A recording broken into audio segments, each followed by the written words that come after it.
নতুন শহর শাম। নৌজওয়ানের চোখে মুখে অবাক বিস্ময়। সে জিজ্ঞেস করল, এখানকার সর্বোত্তম এবং সবচেয়ে জ্ঞানী ব্যক্তি কে? তারা জবাব দিল, বিশপ, গির্জার পুরোহিত। নৌজওয়ান তার কাছে গেল, পুরোহিতের খেদমতে নিজেকে উজাড় করে দিল।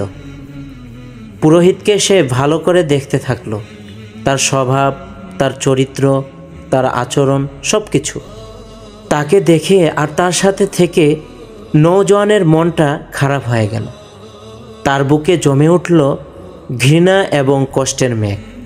সবাই যাকে ভালো মানুষ বলে জানে, আসলে সে আদৌ ভালো মানুষ ছিল না। তার ছিল লোভ আর মিথ্যার ছলনা। সে সবাইকে সোয়াবের লোভ দেখিয়ে দান খয়রাত করতে বলে। পুরোহিতের কথায় সবাই দান করে অঢেল টাকা, অনেক স্বর্ণ, অনেক সম্পদ।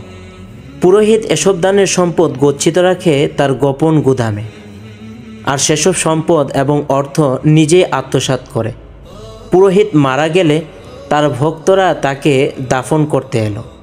নওজোয়ান সবাইকে বলল, এ পুরোহিত ভালো মানুষ ছিল না। তোমাদের দানের সম্পদ আত্মসাৎ করে নিজেই ভক্ষণ করেছে আর জমা করে রেখেছে গোপন গুদামে। সত্যি বলছো? তা হতেই পারে না। উনি আমাদের বিশপ, আমাদের পুরোহিত। এমন কাজ তার পক্ষে কি করা সম্ভব? নওজোয়ান গোপন গুদামে তাদেরকে নিয়ে গেল। তারা দেখল গচ্ছিত সম্পদের পাহাড়। এমন ভণ্ড তাপসকে কি দাফন করা যায়?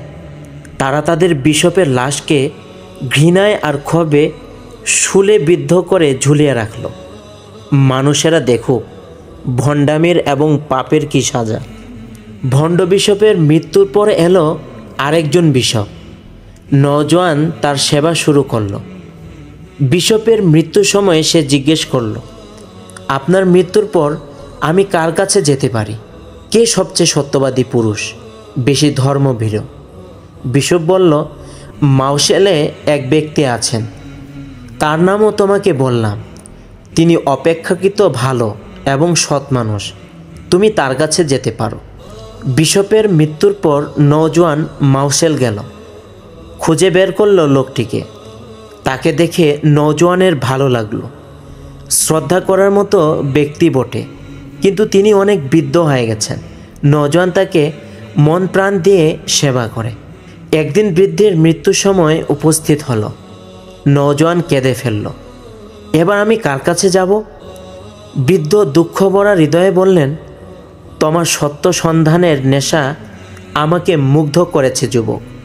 তোমার মতো এত ভালো উৎসাহী ব্যক্তি আমি আর পাইনি। নসিব মন্দ, আমি বিদায় নিচ্ছি। আমরা যে বিশ্বাসের উপর অটল ছিলাম, এখন আর তেমন কোনো সত্যপুরুষ এ ধর্মে নেই। তবু তুমি আমার মৃত্যুর পর নসিবিনে যেতে পারো।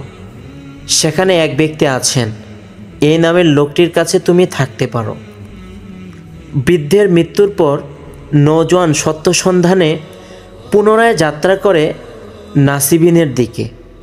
বহু কষ্ট করে সে পৌঁছালো সেখানে। খুঁজে বের করলো তাকে। অল্প দিনের মধ্যে তিনিও মৃত্যুমুখে পতিত হলেন।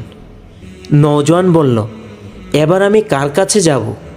তিনি বললেন, আম্বুরিয়াতে এক ব্যক্তি আছেন, তুমি তার কাছে যেতে পারো। নওজোয়ান আম্বুরিয়ার সে ধার্মিকের কাছে গেল। নওজোয়ানের মুখে তার অতীতের ত্যাগ এবং সত্য সন্ধানের কথা শুনে তিনি খুব খুশি হলেন। তাকে তিনি কিছু গরু এবং ছাগল প্রদান করলেন। নওজোয়ানের বুকটা ফুলে উঠল আনন্দে। মনে পড়ল তার পিতার ঐশ্বর্যের কথা, সম্পদের কথা, কত আদর যত্নে সে পালিত হয়েছে সে কথা। কিন্তু সত্য ধর্মের প্রতি হৃদয়ের দুর্বার টানে মুহূর্তে সে ভুলে গেল পারিবারিক সুখ সমৃদ্ধির কথা। নওজোয়ান হৃদয় মন ঢেলে দিয়ে সেবা করে যায় বৃদ্ধকে। কিন্তু বার্ধক্যের তো আর কোনো ঔষধ হয় না। মৃত্যুকে তো কেউ আর ফেরাতে পারে না। ঝরে পড়ার সময় হলে গাছের পাতা যেমন ঝরে যায়, তেমনি মৃত্যু এলেই তাকে মৃত্যুমুখে সমর্পিত হতে হয়। এর কোনো বিকল্প নেই। দিনে দিনে বৃদ্ধও মৃত্যুর দিকে এগিয়ে যাচ্ছিলেন। নৌজওয়ানের চোখে বিষাদের কালো ছায়া। এবার সে কোথায় যাবে?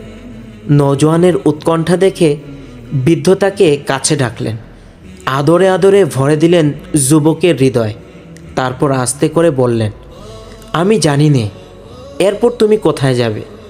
আমি তো তেমন কোনো ব্যক্তিকে আর খুঁজে পাচ্ছি না যার কাছে তোমাকে পাঠানো যায়।